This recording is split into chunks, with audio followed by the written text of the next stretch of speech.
Ever find yourself feeling totally alone, even when you're in a crowded room? Yeah, Like yeah. I feel, and many of us know, right? Feeling lonely, even when you're surrounded by other people. Hmm. It just seems, yeah, counterintuitive, doesn't it? It does. So today, we're going to dive deep into that whole experience, exploring uh, what researchers call social loneliness. Interesting. We're going to be using this article here. Feeling lonely even when surrounded by people, this might be what you need. Okay. Let's see what insights we can find together. It's interesting because the article really highlights how loneliness isn't a one-size-fits-all That's experience. so true. It really isn't, and I think that's something people overlook. Yeah. Can you tell me more about these different, like, shades of loneliness? Well, the article talks about three main types: Okay. emotional, social, and existential. Okay. Emotional loneliness is like that deep pang of missing a specific connection. Okay. Like, say, after losing a loved one. Right. Like, imagine that ache, that void, how it kind of lingers, even when you're with other people. Makes me think about how someone might, like, go through a breakup and still feel that absence, Yeah. even if they're out with friends. Exactly. Yeah. Now, social loneliness is a bit different. Yeah. It's more about feeling like you don't belong, even when you're, part of a group, like Yeah. you're on the outside looking in. And this might be particularly relevant to you if you've ever felt unseen or unheard in your social circles, Yeah. or maybe like your connections just lack depth. I've totally felt that way before. Yeah. Like, being at a party and, like, everyone seems to know each other and you're just awkwardly trying to fit in. Yes, precisely. Yeah. And then there's existential loneliness. Yeah. That one's a whole other level. Oh, boy. It's a really profound sense of disconnection Okay. from something bigger than yourself, like questioning your purpose in life, Yeah. feeling lost in the grand scheme of things. It's a heavier, more philosophical kind of loneliness. Wow. That's deep. Yeah. I can see how those different types of loneliness might, like, require different approaches. Yeah. But before we get into, like, solutions, Yeah. I'm curious about what the article says about why we feel this way in the first place, even when we're not, like, physically alone. Right. Well, it's a complex interplay Oh. of like individual and societal factors on the individual level. Like, our personality traits can play a role. So, for example, like if you're naturally introverted, Yeah. large social gatherings might feel like draining Yeah. rather than, energizing. And that can lead to social loneliness despite being surrounded by people. That makes sense. Yeah. It's not about, like, being antisocial. Right. It's really about how different personalities thrive in different social settings. Exactly. Yeah. And beyond like personality, the article also looks at the impact of past experiences. So imagine someone who was bullied in school. Right. Those experiences can create a lingering sense of social threat. So they might like anticipate rejection, Right. even in like seemingly safe social situations. Wow. It's almost like their past is coloring their present interaction. That's a powerful point. Yeah. Yeah. It highlights how our past experiences can really shape our, like, present social comfort levels. Mm-hmm. And I imagine things like low self-esteem and social anxiety could also contribute. Absolutely. Yeah. If you like constantly doubt yourself and your worth, Right. it can be hard to believe that people genuinely want to connect with you, Yeah. which can lead to, withdrawal and loneliness and social anxiety with like its fear of judgment Yeah. can make it really difficult to engage with others, even if you crave connection. So it's not just about, like, being shy or introverted. Right. There are deeper psychological factors at play Yeah. that can create this sense of loneliness even amidst a crowd. Hmm. The article also mentions attachment styles. It does. How do those tie into all of this? Well, attachment styles are essentially the patterns of relating to others that we develop early in life, Okay. often influenced by, our relationships with our primary caregivers. Right. And those with insecure attachment styles, Mm-hmm. marked by like anxiety or avoidance in relationships. Yeah. They might find it harder to form secure and fulfilling connections, Okay. putting them at a higher risk of experiencing loneliness. So even our early experiences with caregivers Mm-hmm. can have a long-lasting impact on how we connect with others, Yeah, potentially leading to loneliness later in life. precisely. Wow. But, it's not just about what's going on inside our heads. There you go. There are like broader societal forces at play as well. Okay, let's dive into that. Okay. How do those societal factors contribute to this feeling of loneliness in social settings? Well, one major factor is social inequality. Okay. So imagine you belong to a marginalized group. You might face systemic barriers to social participation, Yeah. leading to higher rates of loneliness due to exclusion. It's like Mhm.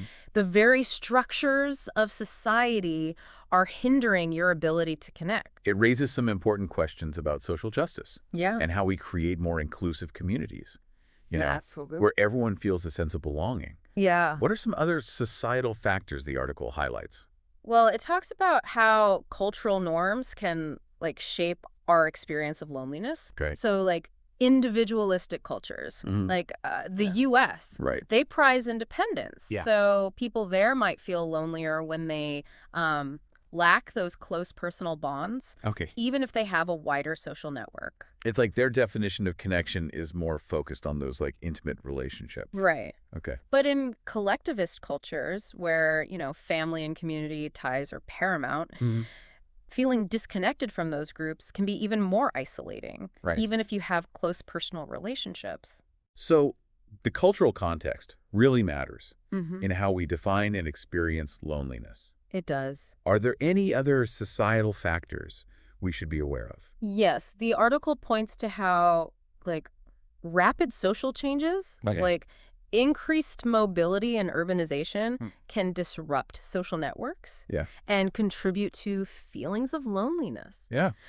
Think about it. Frequent respect moves or, shifts in living arrangements, Right. it can make it harder to maintain those close relationships. Yeah. It's like our social foundations are constantly shifting. It's almost like we're losing those like traditional anchors of community Yeah. that used to provide a sense of belonging. Mm-hmm. It's a lot to think about. It is. Now, before we move on, Okay. I want to make sure we're clear on a distinction Okay. that's often muddled: Oh. social isolation versus loneliness. That's a crucial distinction indeed. Yes, so social isolation is the objective state Right. of having like limited social contact, like living remotely Yeah. or having a disability that limits mobility. Right. Loneliness, on the other hand, Yeah. is that subjective feeling Right. of lacking those meaningful connections, Yeah. regardless of how many people you interact with. Exactly. So you could be surrounded by people all day, Mm-hmm. but still feel deeply lonely if those relationships lack depth Yeah. or authenticity. Exactly. And then there's self-isolation, Yes. which is when someone intentionally withdraws from social contact. Right. This can be like a temporary coping mechanism Yeah. for like stress or Sure. anxiety. Yeah. But if it becomes a long-term pattern, Right. it can actually worsen those feelings of loneliness and isolation. It can. It's a reminder that avoiding connection, Mm-hmm. even if it feels safer in the moment, can ultimately backfire. It can. Now, I think it's how we address the elephant in the room. Mhm. Technology's role in all of this is fascinating, and I'm eager to unpack that further. It is. It really is. Yeah. It's like technology is both a potential solution and a potential contributor to the loneliness epidemic. Right. It's a double-edged sword, isn't it? It is. Yeah. And I'm curious to see how that plays out. Yeah. On one hand, technology can be like a lifeline, Yeah. especially for people who are, geographically isolated Right. or have limited mobility. Yeah. Think about like video calls, Yeah. online support groups. It's like Mhm. those virtual connections can bridge the gap Hmm. and combat loneliness. I see that. Yeah. It can be a really powerful tool, especially when face-to-face interaction is difficult. Mm-hmm. But I'm also curious about the other side of the coin, Right. like how technology might actually be contributing to feelings of loneliness. Right. And that's where things get a bit more complicated. Yeah. Social media in particular can be tricky. Yeah. It often presents like these idealized versions of reality. Uh-huh. Everyone's vacations, perfect meals, Right. picture perfect families. Oh, absolutely. Yeah. It's so easy to get caught up in the comparison game Hmm. and like start feeling like everyone else's life is amazing while Yeah. yours is falling apart. Exactly. Yeah. And that constant comparison can breed feelings of inadequacy, Yeah. envy, Yeah. even loneliness, Mm-hmm. despite being, quote, connected Got to hundreds or even thousands of people online. Yeah. It's like this false sense of connection Yeah. that leaves you feeling emptier. So it's not just about the amount of time we spend online, Right. but also like how we're using it Yeah. and how it's impacting our perceptions and Mm. self-esteem. Absolutely. Yeah. And on top of that, spending too much time in the digital world Yeah. can actually reduce our real life interactions. Mhm. It's easy to let those like face-to-face conversations, Right. those spontaneous meetups fall by the wayside when you're constantly, plugged in. It's like we're trading genuine connection for this like superficial sense of being connected online, Right. which can leave us feeling even more isolated in the long run. That's a great way to put it. Yeah. And then there's the whole FOMO phenomenon, Mhm. fear of missing out. Right. When we're bombarded with like images and stories of other people's exciting lives, Mhm. it's easy to feel left out, Yeah. excluded, Right. which, you guessed it, can fuel those feelings of loneliness. It's like a constant reminder of what you're not doing and who you're not with. Precisely. Yeah. And there's another subtle aspect to consider: echo chambers. Okay. These are like those online spaces where you're mainly exposed to information Uh-huh. and opinions that already align with your own. I've definitely seen that on social media. Yeah. You end up in these bubbles Yeah. where everyone agrees with each other Right. and dissenting voices are quickly shut down. Right. And while that might feel comfortable in the short term, Yeah. it can actually limit our social horizons and make it harder to connect with people who hold different viewpoints. Right. Yeah. It's like we're narrowing our own social worlds. Exactly. It's a lot to be mindful of. It is. Yeah. This complex relationship we have with technology. It really is. Yeah. It's a powerful tool. Mm-hmm. But like any tool, it needs to be used, Right. wisely Yeah. and intentionally. Yeah. That makes sense. Now, shifting gears a bit, Okay. I think it's crucial to remember that loneliness isn't just a personal struggle. Right. It's a widespread issue that Mhm. affects people Huh. across different age groups, backgrounds, life circumstances. That's a good point. I Yeah, know the article touched on that as well. it did. What are some of the demographics that are particularly vulnerable to experiencing loneliness? Well, one group that's often hit hard is young adults.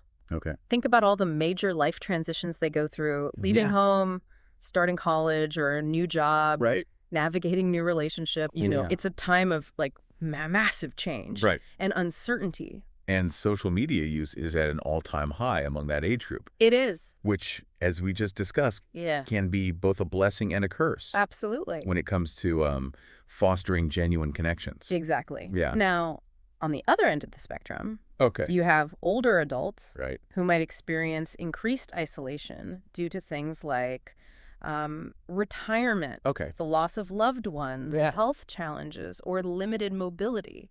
It's heartbreaking to think about how many seniors are silently struggling with loneliness. It is. Yeah. And it's crucial to remember that marginalized communities are disproportionately affected by loneliness as well. Right. They often face systemic barriers to social participation and belonging, Right. leading to higher rates of isolation. It's a reminder that loneliness isn't just an individual issue. Right. It's like deeply intertwined with social structures Yeah. and inequalities. Hmm. And it makes me wonder how much of our individual loneliness is actually a reflection of a larger societal disconnect. That's a profound question. Yeah. And it's something we all need to reflect on. Yeah, for sure. Now, beyond its prevalence, Okay. I think it's crucial to understand the profound impact Mm-hmm. loneliness can have on our health. Right. It's not just, a fleeting emotion. Yeah. It has real consequences Oh, for our overall well-being.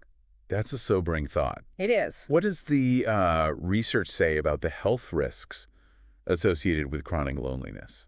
The findings are pretty alarming, actually. Good. Chronic loneliness has been linked to an increased risk Mm-hmm. of various mental health issues Yeah, like yeah. depression, Yeah. anxiety, Right. and even suicidal thoughts. Wow. It's understandable, right? Yeah. When you feel constantly isolated and disconnected, Hmm. it takes a toll Right. on your emotional well-being. It's like a weight that pulls you down, preventing you from experiencing the fullness of life. Yes, and it doesn't stop there. Okay. Research has shown that chronic loneliness is also linked to cognitive decline, Okay. increasing the risk of conditions like dementia Wow. and Alzheimer's disease. So it's not just our emotional health, No, but our brain function that's being impacted. Exactly. Yeah. Loneliness seems to impair memory, Okay. attention, and decision-making abilities over time. Wow. And it also impacts our physical health Oh. in some pretty significant ways. Okay, I'm ready to hear more about those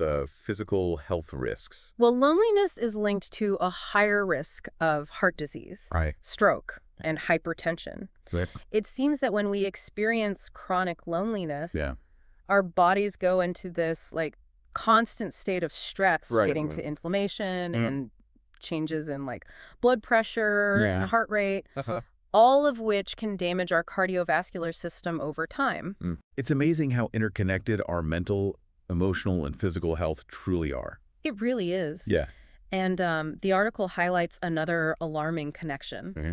Chronic loneliness can weaken our immune system, Oh, making us more susceptible to infections and illnesses. That makes sense. Yeah. If our bodies are in a constant state of stress, Right. it makes sense that our immune system would take a hit. Mhm. It makes you wonder how many people are, like, unknowingly suffering from health issues Yeah. that are partially rooted in loneliness. It's a significant public health concern, to be sure. It is. And sadly, the health risks don't end there. Oh, no. Research even points to a correlation Okay. between chronic loneliness and a shorter lifespan. Wow.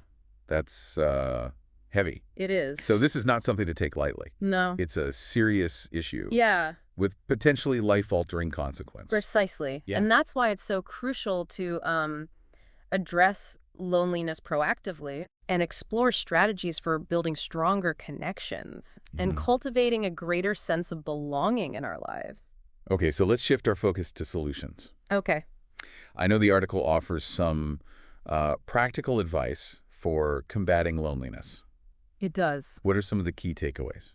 Well, a lot of it comes down to being intentional Okay. about building meaningful connections. Mm-hmm. It's about investing time and effort Right. in nurturing those relationships that matter Yeah. and being open to forming new ones. So it's about taking those first steps, Yeah, even if it feels a bit awkward or uncomfortable at first. it is. Yeah. It's about like showing genuine interest in others, Mm-hmm. actively listening to their stories, Yeah. engaging in activities you enjoy together. Right. It's about choosing real life interaction over passively, scrolling through social media. It's about creating those shared experiences Yeah, that like form the foundation of genuine connection. exactly. And beyond just like building connections. Mm-hmm. What other strategies does the article suggest?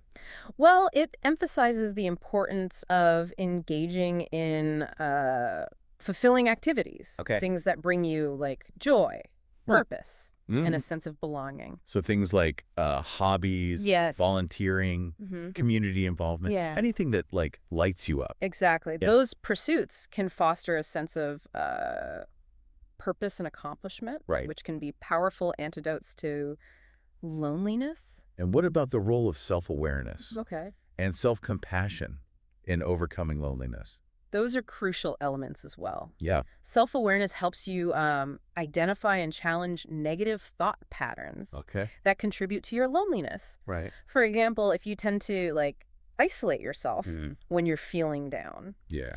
recognizing that pattern allows you to make a conscious choice Right. to reach out to someone instead. It's about understanding your own triggers Yeah. and developing healthier coping mechanisms. And self-compassion is about like treating yourself with kindness and understanding even when you're struggling. Yeah. It's about silencing that inner critic Mm-hmm. and replacing it with a more supportive voice. It's about recognizing that we're all worthy of connection and belonging, Yes, regardless of our like flaws or perceived shortcomings. precisely. Yeah. And that inner shift can make a world of difference Right. in how we approach social situations Yeah. and build relationships. Now, while these individual strategies are important, Yeah. I also want to touch on the broader societal changes the article mentions. Right. What are some of the things we can do collectively Okay. to address the like root causes of loneliness? Right, because it's important to acknowledge that loneliness isn't just a personal problem, it's a, societal issue. Right. We need to address those systemic factors like Okay. social inequality Yeah. and lack of access to resources Right. that contribute to feelings of isolation and exclusion. So creating more inclusive communities Right. where everyone feels valued Mm-hmm. and has opportunities to connect and thrive. Exactly. Yeah. And dismantling those barriers to social participation Right. that disproportionately impact marginalized communities. Yeah. We need to create a world where everyone feels seen, Mm-hmm. heard, Wow. and connected. That's a powerful vision. It is. And speaking of creating a more inclusive and supportive environment, Yeah. I think it's crucial that we also address the stigma surrounding loneliness. That's a major piece of the puzzle. Yeah. We need to normalize these conversations and create spaces where people feel safe to talk about their experiences with loneliness Right. without shame or judgment. It's about breaking down those barriers Mm-hmm. and encouraging people to seek help and support Yeah, without feeling like they're somehow flawed or weak. absolutely. Yeah. Because when people feel safe to open up, Mm-hmm. they're more likely to reach out for support and take steps to address their loneliness. And that can make all the difference in their lives. It can. But where do we go from here? Right. What does it all mean for our listeners Yeah. who are dealing with these feelings of loneliness right now? That's a great question. I know we've covered a lot, We have. and you might be feeling like a little overwhelmed Yeah, with all this information. A lot to take in. It is. So Definitely. instead of getting lost in the complexity, Right. let's focus on what it means for you Okay. and your own experiences with loneliness. Yeah, good idea. So as we wrap up our deep dive, let's distill it down to the key takeaways. Okay. The things you can carry with you and actually apply to your own life. Sounds good to me. First and foremost, Okay. remember that feeling lonely, even when you're surrounded by people, Mm-hmm. is way more common than you might think. Yeah. It doesn't mean you're flawed or broken. Isn't that a personal failing? It's not. It's a human experience. It is. And you're not alone in feeling this way. That's such an important point. It is. Loneliness is often shrouded in shame, Yeah. but it's something so many of us grapple with at various points in our lives. Right. Recognizing that can be incredibly liberating. It really can. Yeah. And it's not your fault if you're feeling lonely. Right. There are so many factors at play, Mm-hmm. from your personality and past experiences to the social structures Right. and cultural norms that shape our world. We often blame ourselves for feeling lonely. Yeah, we do. But it's crucial to remember that it's a complex issue, Yeah, influenced by forces both within and beyond our control. that's right. And the good news is, Right. even though those forces exist, Yeah. you're not powerless. You're not. There are things you can do Absolutely. to cultivate a greater sense of connection Yeah. and belonging in your life. It starts with small steps. It does, yeah. Nurture the relationships you already have. Make an effort to connect with new people Yeah. who, share your interests Right, and prioritize activities that bring you joy right. and a sense of purpose. And as we discussed, Yeah. those activities could be anything Mhm. from joining a book club or Mhm. volunteering in your community Yeah. to picking up a new hobby Mhm. or rekindling an old one. It's about finding those things Yeah. that make you feel alive and connected to something bigger than And yourself. if it's about challenging those negative thought patterns Yeah, that might be holding you back from connecting with others. it is. Yeah. Practice self-compassion. Mm-hmm. Remind yourself that you're worthy Yes. of connection and belonging. It's about being your own best friend, Yeah, offering yourself the same kindness and understanding right. you would offer to, a loved one who was struggling. And remember, Yeah, it's okay to ask for help. absolutely. If you're feeling overwhelmed, Yeah. talk to a trusted friend, Hmm. family member, Yes. therapist, Yeah. counselor. There are resources available to support you, There are, yeah. and seeking help is a sign of strength, It is. not weakness. Couldn't agree more. Yeah. It's a step towards taking control of your well-being Mm-hmm. and creating a life that feels more connected and fulfilling. Exactly. So as we wrap up this deep dive, Okay. I want to leave you with this. Okay. Think about the different types of loneliness we explored. Mm-hmm. Emotional, Yeah. social, Right. and existential. Okay. Which one resonates most with you right now? And once you've identified that, Okay. ask yourself, what's one small step you can take this week Mhm. to move towards a greater sense of belonging? I love that. Yeah. It doesn't have to be a huge leap. Right. even small, consistent actions can create a ripple effect. They can? Maybe it's sending a text to a friend you haven't spoken to in a while. Yeah. Or signing up for that yoga class you've been eyeing. Yeah. Or simply making eye contact and smiling at the barista Yeah. when you order your coffee. Every act of connection, Yeah. no matter how small, Mm-hmm. is a step in the right direction. It is. And remember, you don't have to do this alone. That's so important. There are people out there who want to connect with you, Hmm. and there are resources available Yes. to support you on your journey. It's about recognizing that we're all in this together. We are. Loneliness might be a universal human experience, It might. but so is connection. Absolutely. And it's that connection, Right. that sense of belonging, Yeah. that makes life worth living. Beautifully said. Thanks for joining us on this deep dive into the complex world of social loneliness. Yeah. Thanks for listening, everyone. We hope you found it insightful and empowering. We do. And remember, you're not alone. We'll see you next time.